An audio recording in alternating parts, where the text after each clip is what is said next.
ciel se charge, le Doc News capte chaque nuage. Prévision, tendance, on analyse. De la météo aux grandes crises. Des courants d'air aux ondes marines. On suit les tempêtes et les ouragans qui s'alignent. Salut à toutes et à toutes, c'est le Doc News. Pour de la news, on est parti pour une petite analyse sur les inondations du côté du Texas. Et oui, je vais le faire ça en live, mais comme certains l'ont vu, le live a crash 2 fois en parlant de ce sujet-là, donc j'ai dit je vais en faire un sujet en vidéo.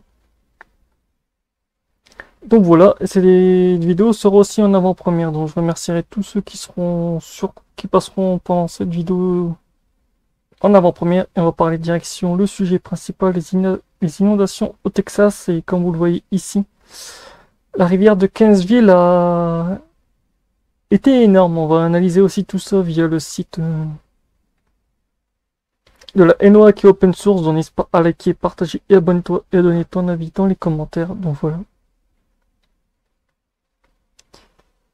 On va commencer tout doucement par le sujet principal. Donc je vais enlever ça. Ah, non, je peux laisser ça. You might have seen posts in cloud happening in Texas. And then earlier tonight, the CEO of a weather modification company confirmed that planes in Texas did release silver iode into the atmosphere 2 days before the floods. But he also explained why he says scientifically it does not mean that the two events are connected. Watch this.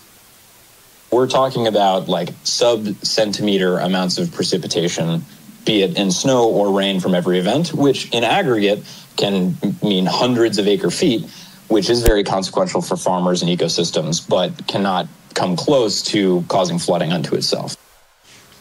And NBC News climate reporter Chase Kane joins us now. Chase, any conspiracy always starts with like a thread of truth here. Can you explain the science? Like, what is cloud seeding, first off, and how is it being used in Texas?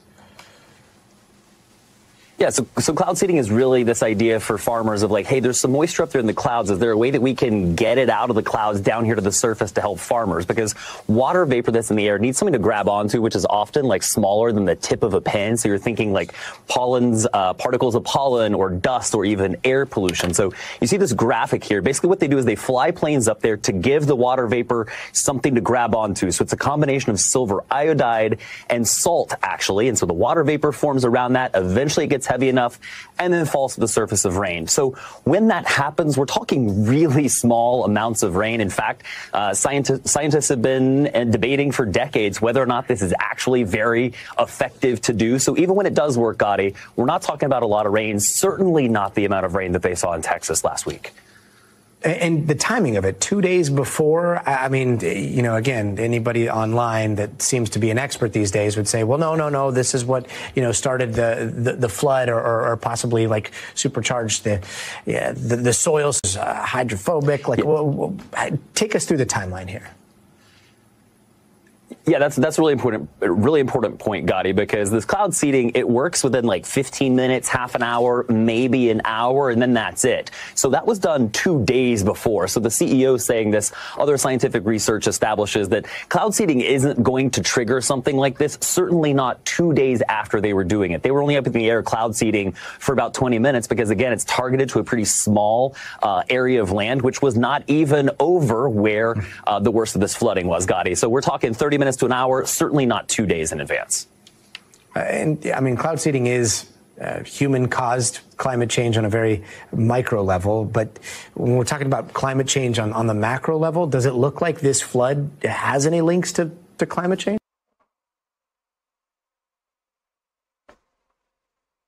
On va voir direction en extrabe tout ce qui touche en gros le Texas.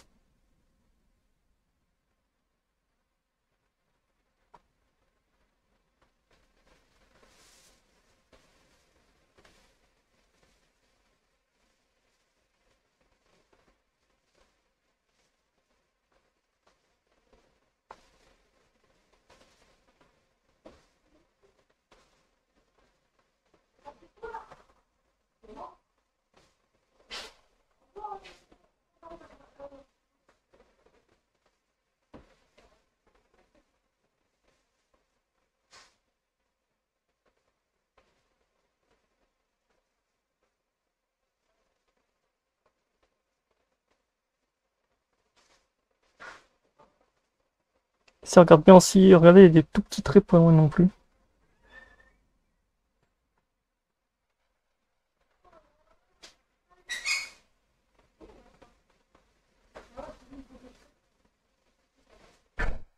Comme on voit en fait du côté pas loin du Texas, dans un 2-3 comtés en plus en avant, on voit qu'il y a vraiment une centrisation. En gros, on fait tourner la perturbation près du Texas. En fait, on bloque la perturbation pour pas qu'elle se...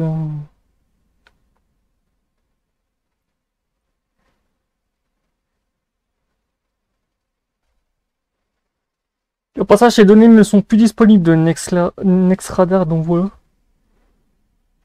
J'avais chopé au moment même de quand il y a eu la perturbation. Sinon, depuis, si vous traînez sur le site NextRadar, en fait, vous aurez accès au temps réel. En gros, cette donnée n'existe plus.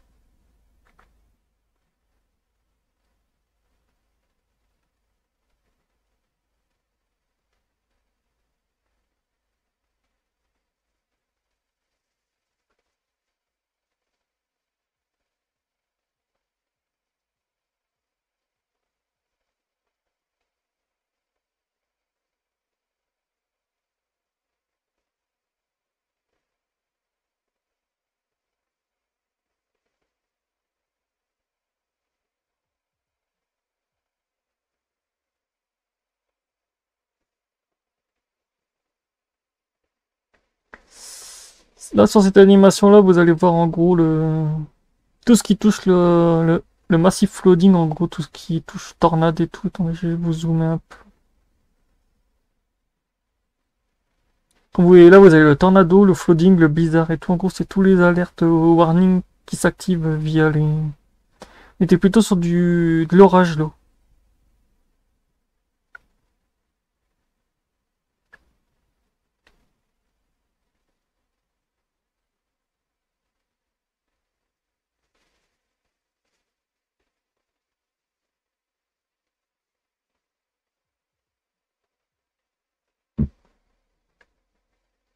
Là, c'est le infrarouge de l'orage qui touchait le Texas.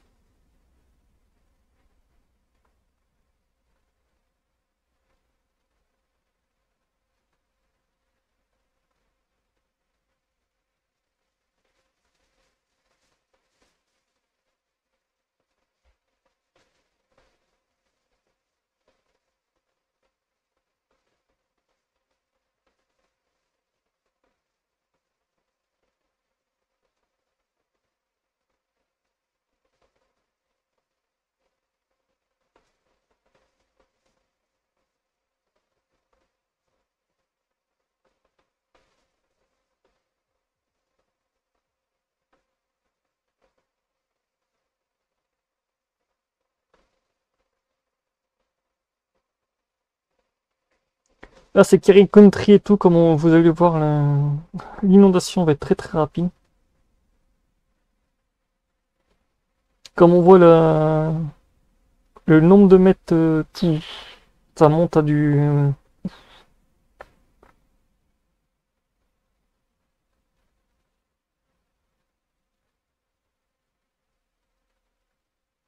14, ouais, presque 15, on est à 14,43, c'est énorme.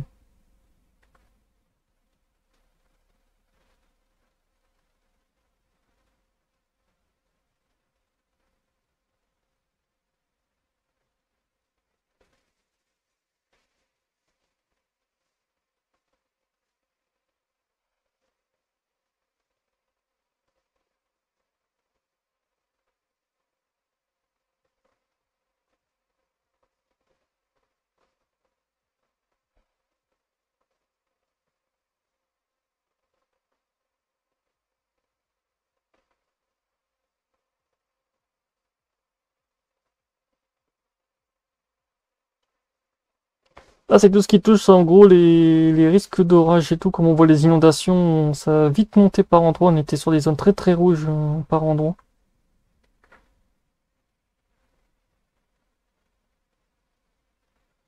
Comme on voit la perturbation à...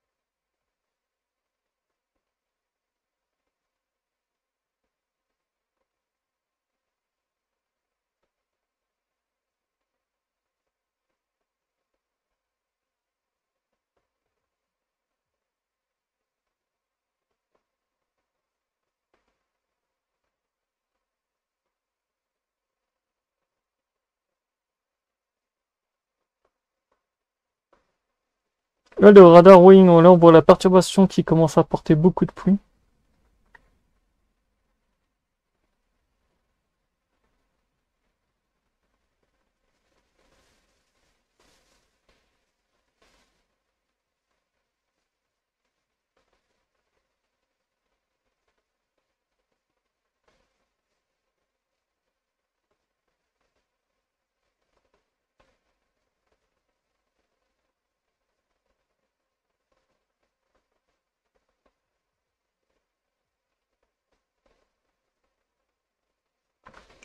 Là, c'est l'ancien temps cyclone Barry qui est remonté près du Mexique, quand je vous avais expliqué que là, les deux perturbations qui ont fusionné en un, apportant un gros bordel.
Là, c'est la vidéo en 28 secondes, mais attendez, je vais juste... hop là.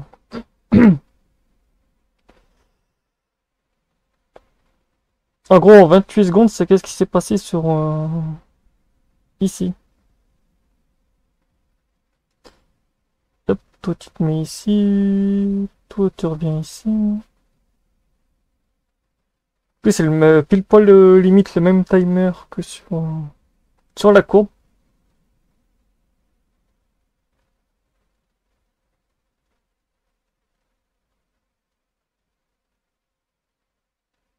Comme on voit en très peu de temps, ça... c'est vite monté.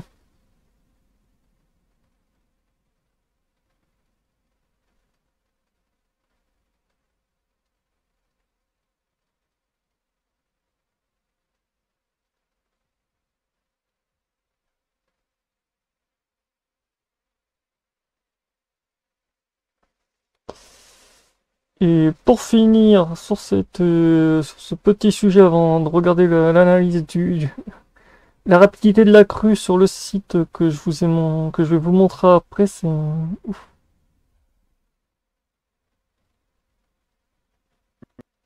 Any reason river sharply. Of course, it rained heavily, right? But it rained in the part of the world known affectionately, or not so much in this case, as Flash Flood Alley. We are at the intersection here in Texas of Gulf moisture and Pacific moisture. We had both of those things this weekend. More importantly, when the heavy rain fell, and it was especially heavy because of all that moisture, had to deal with the topography out here in the hill country. The soil is very shallow, just a couple inches deep, and beneath that is bedrock. So when the soil soaks up, all that runoff runs downhill, and these are steep hills, especially along the Guadalupe, which means that the river rose as quickly as it did and to record levels. The fact that we are in Flash Flood Alley, by the way, is the reason why the Highland Lakes came to be. Where Tom Miller Dam is, were two previous dams, both known as Austin Dam. Both were washed out by floods, catastrophic way back in the day, so it was decided that we needed to control the flooding better. Lake Travis and Lake Buchanan constructed to do just that. When they are really low, they can hold a lot of water, which they have this week. Passing through all of the dams and rivers that are above these lakes, Lake Travis is rising still this morning, as is Lake Buchanan. A whopping 22 feet of elevation gain at Lake Travis, and that is a whopping 447,000 acre feet stored in our flood storage reservoirs. That's 146 billion gallons of water added. And despite the devastation, yes, this is the healthiest our water storage has been in at least several years. One more rain chance won't add any more to these lakes, but I'll track it for you coming up. Many reasons why the river rose. Donc voilà, et pour finir sur cette vidéo, sur cette analyse de vidéo, comme on va le voir ici, ça va être Gadulipe River at Kenryville, en gros, comme on voit, ça va vite tout. Déjà, ça va commencer déjà à monter du côté de 5h45 AM. Après, ça va... On va montrer très rapidement. Après, c'est... On passe de... 1,82, ouais, ça monte beaucoup. Après, on est... Déjà de 12,15 à 12,30, on est déjà à 5,16. Comme vous le voyez, on passe de 1,82 à 5,16. De 5,16, on passe à 9,7. À 12h45. À 1h, on est déjà à 14,6 F. Après, à 1,15,15, on est déjà à 26,09 left. En gros, on est à 180 FT. Après, on a 32 FT à 1,30. Après, on est à 1,45. Pardon. Après, on est à 1,45. On est déjà sur du 34,29 FT. Après, la chute, elle est un peu... Elle est lente. La chute est lente, mais après, il y a une petite remontée aussi. Gros, ça reste à 12,33 FT. Le 4 juillet à 5,15. À 5,15. Avant de remonter à 6, comment dire, voilà. Avant de rechuter brutalement aussi. À 9 FT. Après, ça remonte encore. Après, c'est la décrue progressive et très lente. Donc voilà, j'espère que ce petit suivi vous aura plu. N'hésitez pas à liker, commenter, partager. Et je remercie à tous ceux qui seront passés sur cette vidéo qui sera en avant-première. Portez-vous bien, tchuss, et bon 14 juillet, tchuss. Et courage aux sinistrés, parce que oui, comme certains ne seraient pas, il y a eu bien plus de 140 morts actuellement. Et niveau portée disparue, on est déjà sur plus de 300. Donc autant vous dire, je ferai bientôt une analyse dessus. Complète, mais pas une analyse sur la cause du flooding et tout qui est au Texas. Ce sera une analyse un peu moins approfondie comme je faisais là. Donc voilà, on se retrouve pour de prochaines news, de prochaines analyses. Portez-vous bien. Tchuss!